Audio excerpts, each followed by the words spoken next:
Today we're going to make a sweet red wine vinaigrette, also known as a blush wine vinaigrette. We're going to make it in a mason jar, but you can use any jar that has a tight fitting lid that you're able to shake. We're going to start with 3 tablespoons of a neutral oil. I recommend canola, but vegetable oil is just fine. Just don't use olive oil for this. You don't want the taste of olive oil in this dressing. So 3 tablespoons of canola oil. To that we're going to add 2 tablespoons of simple syrup. If you don't have simple syrup, you can use 1 tablespoon of water and 1 tablespoon of sugar, but you're going to have to shake it a lot more.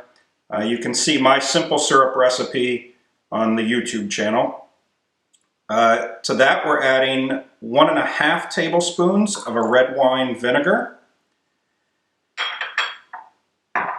And now we're going to add 2 tablespoons of fresh squeezed lemon juice. It's important that this is fresh squeezed, not store-bought lemon juice. And 2 tablespoons is usually about 1 lemon's worth, but we're going to measure it just to be sure.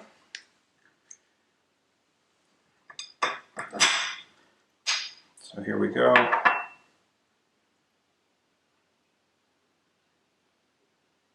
One, 2, we've got a little bit left over. A couple turns of fresh pepper and a pinch of salt. Replace the lid and shake well. And now you've got a fresh homemade salad dressing.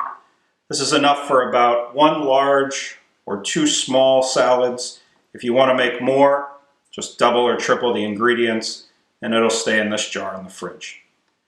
Make sure you subscribe to Hungry Tommy here on YouTube. Please give my video a like and thanks. We'll see you soon.